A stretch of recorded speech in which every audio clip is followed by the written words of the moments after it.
Ahoj, vítám vás u nového videa. Ano, jsem to já. Nespletli jste se. Tahle kráska, co tady teďka sedí, je Petra Foxy. No, dobře, to jsem možná trochu přehnala. Ale mám nový vlasy, jsem strašně ráda, konečně. Mám tu nejšikovnější sestru, která se o mě postarala. Pokud byste chtěli vidět, jak to vznikalo, je to ve vlogu, který vyjde tady před tímhle videem a my dneska se vrhneme na balíčky, které mi přišly. Jsou to tady tyhle tři. Strašně se netěším. Je tady jedna nová spolupráce, jinak všechno jsem si kupovala sama. Já vím, že kolikrát to někoho nezajímá, ale dost lidí to zajímá. Tak to tady prostě radši řeknu. Nicméně nevím, čím začneme. Asi knížkama, jo. To by bylo nejlepší. Asi bych vám mohla vždycky říct nějakou zase tu historičku, že jo? Protože tady zrovna k tomuhle balíku se jedna váže. Když se díváte na můj Instagram, tak o tom víte, protože jsem tady o tomhle rozhořčeně mluvila. PPL. Tady tenhle balíček je z Dobrovskýho. Udělala jsem tuhle objednávku hlavně kvůli tomu, že na mě vyskočilo, že ten den mají poštovné zdarma a ještě tam platila akce 1+1 zdarma. Jsme se rozuměli. Takže mě přišly 3 knížky k narozeninám, protože jsem teda měla, říkala jsem si, že si udělám radost. Mělo mě to přijít ve čtvrtek, minulý týden. Ještě jsem tam přemýšlela, jestli si mám zvolit tady tuhle možnost, protože jsem velice váhala nad tím dát si zásilkovnu. Pak jsem si ale říkala jako, hele Petro, jo, je to zadarmo, tak si to nechej dovést domů, ne? Největší chyba, to jsem měla udělat. Protože jsem tam zadala svoji adresu, ale došla mi SMS-ka, nebo předtím mi došel e-mail, že teda v tento den, což byl ten čtvrtek, mi od 8 do 17 hodin, ano, mám být celý den doma kvůli tomu, dojde balíček. A já jsem si jako říkala, jo, tak po balíčku půjdeme ven, protože většinou tady tyhle balíky, co k nám dovážou, tak je to nějak po obědě, takže jsem jako tušila, že to prostě vyjde tak akorát pro nás a půjdeme ještě si užít nějakého toho sluníčka, když ještě bylo. Nicméně mě teda potom došla SMS-ka kolem 3. hodiny, že mi to bylo dáno na výdejní místo, s tím, že vlastně jako jsem nechápala proč, když jsem zadala moji adresu.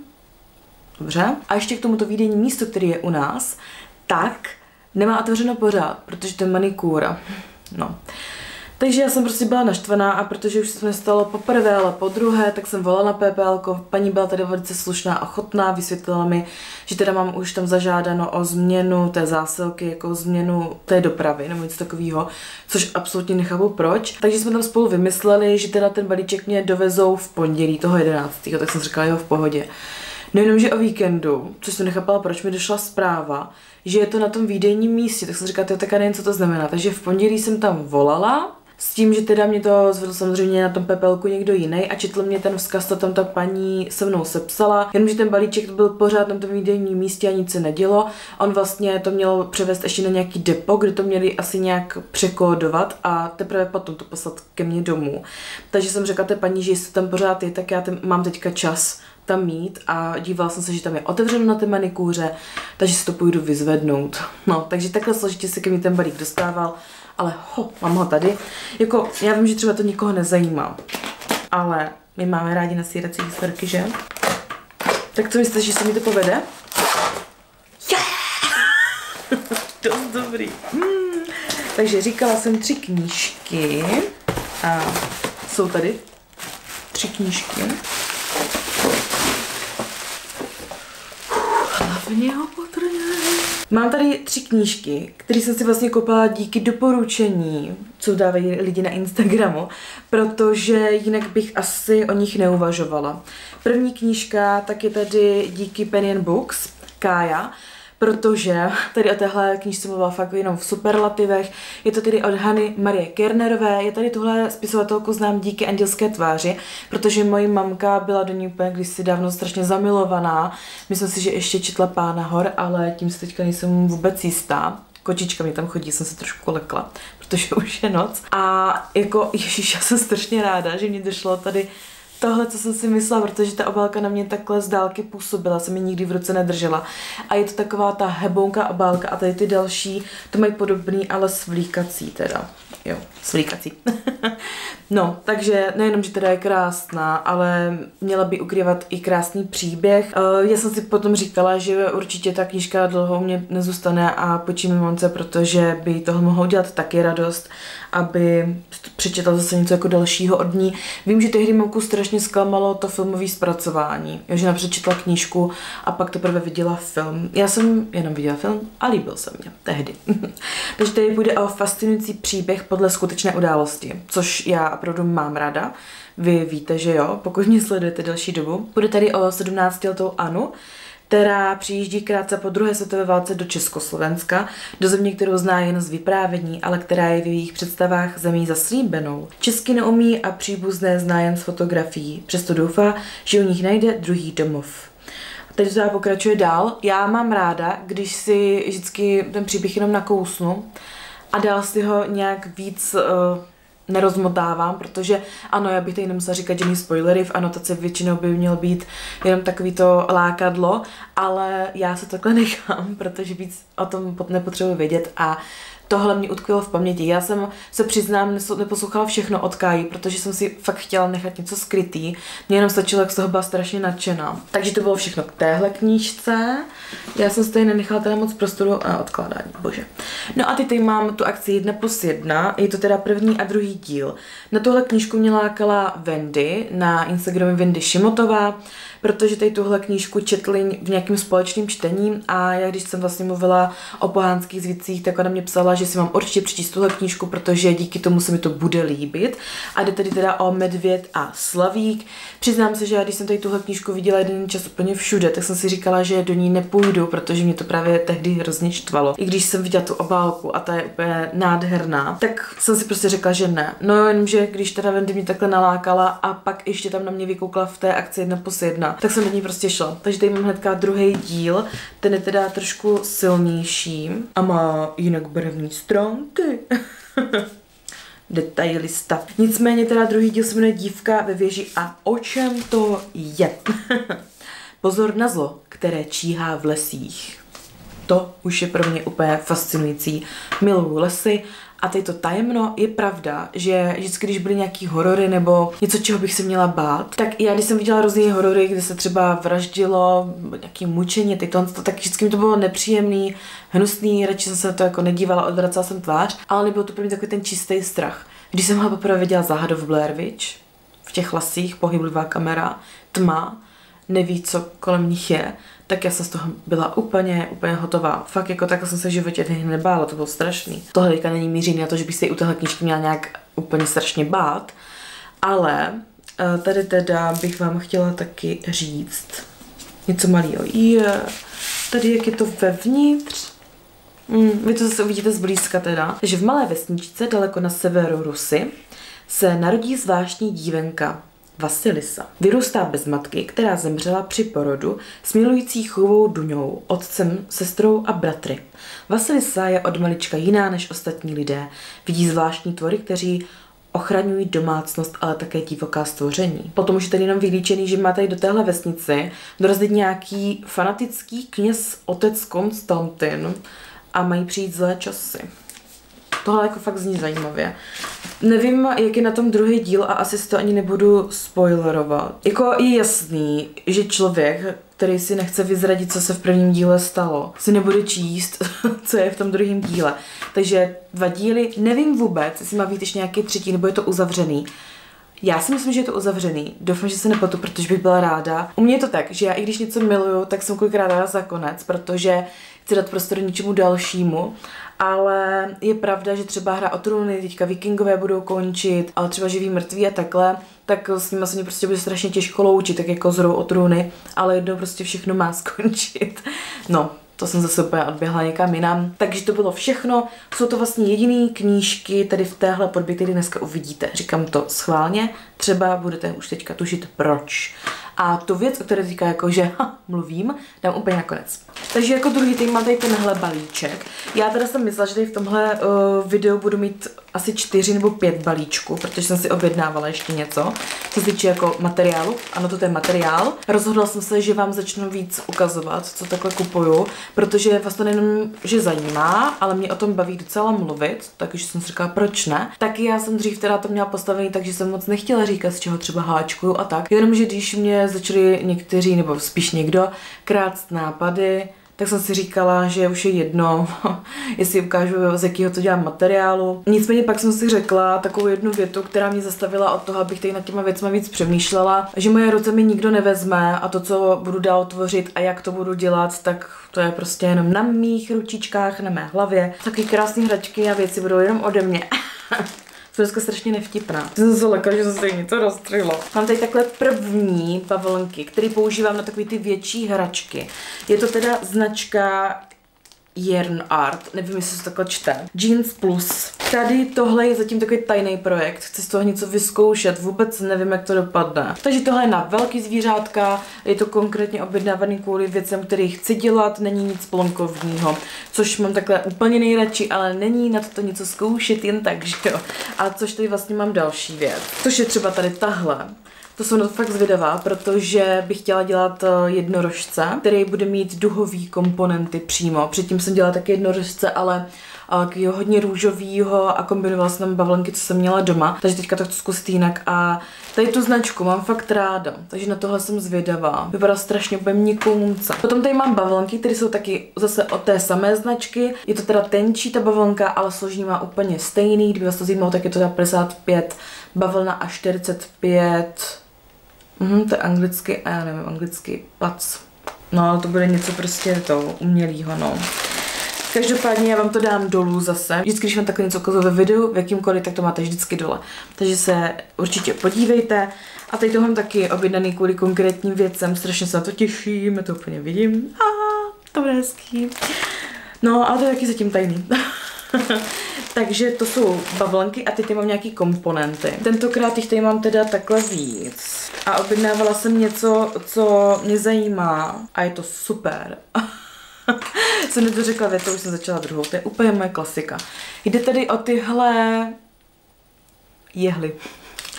Oni jsou totiž plastoví a mají velký, široký to oko, takže když chcete potom zašívat hračku nebo cokoliv, co takhle háčkujete, tak je na to nejlepší. Já jsem zkoušela už různý. Chystám video, kde budu mluvit o typech a co třeba jako jsem zkoušela a bylo nic moc a co je lepší. Takže toto už vidím teďka, že to bude super. A jsou zase trošku jinečí. Jeden má zahnutý ten koneček, jeden je fakt dlouhý, takže to je na ty velký hračky, takový ty plišáčkový, no, plišáky, určitě, Petro. Takový to ňuňací úplně, já teďka nevím, žinilka, ze žinilky, když něco děláte, tak na to jsem měla takový jehly a ty byly fakt blbý, protože mě to trhalo. Tady tohle je na začátku široký, takže to se to bude fakt jako hodně hodit. Jsem fakt ráda, že jsem to pořídila. Hlavně já jsem na tom e-shopu nakupovala už několikrát a nikdy jsem si jich tam nevšimla, takže jsem ráda, že jsem to teďka víc prozkoumala. Poprvé jsem si objednala čumáček. Ještě nevím, kam ho použiju, ale chtěla jsem to vyzkoušet. Ježíš, on má černou tečku na sobě. Vážně. To mě dokáže naštvat. Protože s tímhle e-shopem už jsem jednou řešila, že mě poslali očička, které měly vadu. Tak jsem jim posílala fotku a oni teda potom v další objednávce mi těch očiček poslali asi 10 navíc, což je skvělý. To je jako vůbec nic. Ale když jednu jedinou věc posílají, tak proč nepošlu jako dobrou? Tak to bude něco pro mě zkušebního, no. Nevadí, pak jsem si objednala tady to. Do nějaké hračky pro díťato. Takže to jsem zvědavá.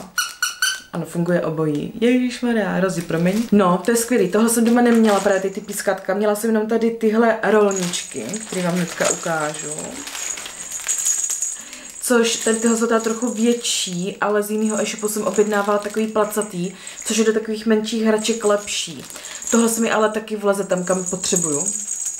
To je úplně skvělý, si vemte, že vlastně uděláte nějakou hračku, kterou ještě dáte do toho jako tu rolničku a to miminko třeba, když si s tím hraje a do toho ťukne, tak ono to takhle dělá ten zvuk. Proto Ester tahá furt toho hajánka, co má. Toho jednorožce, protože on má v sobě tu rolničku a jí se s tím strašně dobře spí asi. Jsem si tedy objednala ještě očička, což je poslední věc a objednala jsem si fakt malinkatý, protože dělám takovou jednu zakázku, takový zvláštní říkat, no, ale prostě dělám zakázku, která v sobě ukrývá malinkatý zvířátka. Jsou to teda ty bezpečnostní očička. Já vím, že kolikrát spoustu lidí to nemá rádo, a i když je to bezpečnostní, když já jsem to fakt zkoušela a nejde to.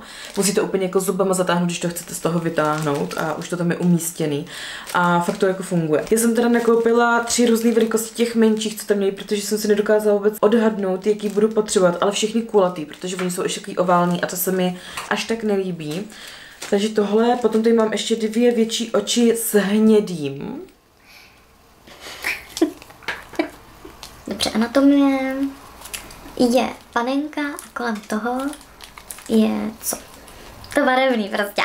Já se teďka nemůžu vzpomenout. Pro Krista se omlouvám. Tady tohle jsou hnědý oči a je to koupený kvůli jedné té bavence tohoto velkého projektu, protože ty hnědý oči tam prostě pasujou. Musí tam být. Oni totiž prodávají celý černý a potom tam máte teda ty duhovka. Maria, je to tak?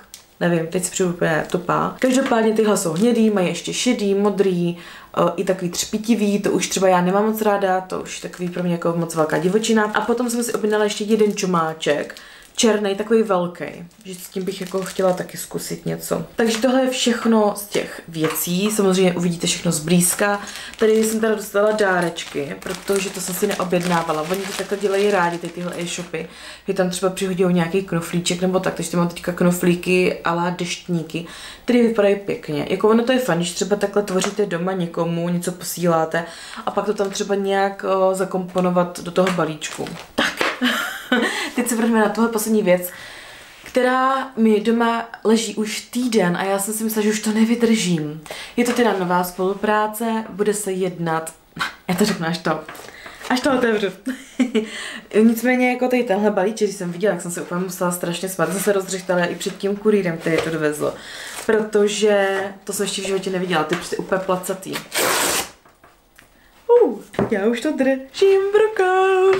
Už teďka musím moc poděkovat tobě, Kájo, protože já jsem z toho fakt nadšená. Jedná se o audioknížky. Pokud dobře sledujete Instagram, pokud dobře sledujete Euromedia, tak víte, že oni mají novou značku, co se týče audioknih. A já jsem si tam vybrala 2 audioknížky. Ano, mohla jsem si teda vybrat vlastně normálně do aplikace, jak si stahujete. Já nevím, jak to moc funguje, protože tím já nejsem jako moc políbená, nejsem toho fanoušek a já jsem si vybrala CDčka, tady tyhle 2 knížky. Fáma, tak to je knížka, o které jsem fakt dlouho polemizovala, jestli si mám koupit v té podobě, co se týče jako knížky. A když jsem ji tam viděla v té nabídce, tak jsem si ji vybrala a fakt se strašně těším, až se do ní pustím. Já vlastně, jak teďka jste viděli ty věci na tvoření, tak jak já dělám tady ty věci, tak se mě u toho fakt osvědčilo poslouchat audioknížku, protože se na to soustředím. Takhle jsem vlastně poslouchala tu Dívku Vladu, vyhovovalo mi to tak. Navíc si tuhle knížku čte Jana Striková, není tedy teda sama, ještě jí doprovází Milena Steinmaslová. Já jsem to určitě přečetla špatně, omlouvám se, ale vy víte, že tohle není moje silná stránka. A já na ní vždycky upozorním. Nevadí. Každopádně Jana Striková je mi hlasem strašně moc příjemná, takže se na to moc těším. Teďka teda nevím, jestli to obsahuje jedno CDčko, ale tak já to s váma tady rozdělám, protože je to unboxing, že jo? Takže se na to musíme podívat dovnitř. A ono se vypadá takhle, u Kosmopolisu to vypadalo trošičku jinak, u Grady, což je taky zajímavý, to je vlastně vypinkrutý. Takže to jedno CDčko, má to stopáž, jak dlouho? 10 hodin a 26 minut, což je skoro stejně dlouhý, jak myslím ta Dívka Vladu, ale nechci teďka tady polemizovat, protože si to úplně nepamatuju. Tady vlastně takhle vevnitř i vidíte, kdo to je. Já už vím, kdo to je, ta Milča. Pokud se díváte na ulici, tak tam hraje maminku Krištofa a ta je teda hlasově taky strašně příjemná. Půjde tady o svobodnou matku, která se přestěhovala z Londýna do nějakého klidného přímořského městečka, což jako na jednu stranu chápu, ale já Londýn fakt mám ráda. Já se strašně těším, že tam zase někdy pojedeme. A když jsem tam byla za Michalem na větší návštěvu, což byl týden, tak se mě vůbec nechtělo domů. Je tady ta jedna informace, která mě tady na tuhle knížku úplně nejvíc nalákala, což je ta, že tady tahle žena se přihlásí do nějakého čtenářského kroužku, kde vypustí z pusy, že se doslechla, že v tom městečku žije nějaká žena, jiná, která prý zabila malého chlapečka. Takže to je ta fáma vypuštěná. A to mě teda fakt zajímá, co se kolem toho bude dít, protože ano, někdy mlčetí zlato se opravdu vyplatí, což si myslím, že tady u toho bude platit. A fakt se na ní těším. Tady tahle druhá knížka je taky napínavá. Já jsem se právě, když jsem se rozhodovala, co si jako budu vybírat, tak jsem tam měla tak jako úplně na mužce muffin a čaj. I když už jsem to četla, tak jsem si říkala, mohla bych si osvěžit paměť. Mám druhý díl a mohla bych si to teda napřed poslechnout a pak bych se do něho začetla třeba líp. No jenomže mě to prostě nedalo a musela jsem teda další napínavou knížku, což je teda Nevítaný host. O tohle jsem taky hodně slyšela. Taky mě strašně lákala a opravdu mi přijde strašně příjemný, když nemám tolik času na čtení, si pustit tu knížku, poslechnout si a u toho něco ještě dělat. Já prostě miluju mít 2 v jednom, což tady úplně je to. Tady bude tedy knížku číst Martina Hudečková a Libor Hruška, což je zajímavý, protože vlastně když jsem poslouchala tu Dívku v ledu, tak to četl jenom Martin Stránský. A tady mám teda už 2 audioknihy, kde mluvili 2 lidi, což bude pro mě novinka, jsem na to fakt zvědavá. Ta vypadá vevnitř teda takhle. Máme tady zase fotografie mluvících a paní spisovatelky. Chci říct pána, že tady viděla pána. Skupinka lidí se tady v téhle audioknize rozhodne vyjet si na venkov do malého hotýlku, kde ale uvíznou uprostřed velké vánice. No a jak to většinou chodí, tak když je velká bouřka a všechno se to venku mydlí, tak vypne elektřina. Díky i teda tady tomuhle se začnou v hotýlku dít takové špatné věci, dojde tam k jednomu úmrtí, který ale bude vypadat, že asi není jen tak náhodný a začne se to tam tak jako vzdoubat všechno.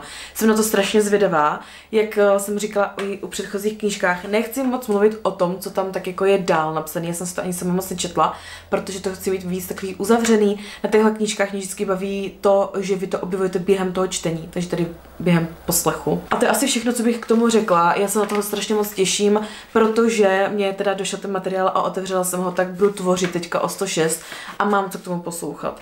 Takže potom se můžete i co nejdřív těšit na to, jak se mi to líbilo. Zase, jako vždycky, linky tady na tyhle audioknížky budete mít dole v popisku videa a já ještě jednou fakt moc děkuju. Tak a tohle je všechno. Já doufám, že jsem vám dala třeba zase nějakou inspiraci. Kdybyste měli jakýkoliv dotazy, připomínky, nebo jste něco tady z toho už četli, něco k tvoření, pište o 106.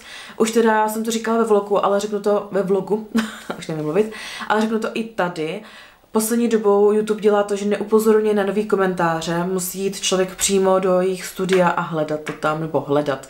Ono stačí rozkliknout komentáře, ale mi tohle třeba vůbec nenapadlo, takže já jsem díky tomu objevila spoustu komentářů, na které jsem strašně dlouho neodpověděla. Už mi tady mě učí Rosánka, musím ho pustit. Takže už domluvím. Děkuju, že jste se podívali, děkuju za vaši přízeň a zase u nějakého videa. Ahoj! Mám ten lesk dneska na sobě a dobrý. Ten druhý, který jsem ukazovala ve vlogu, tak je takový trochu pálivý na rtech.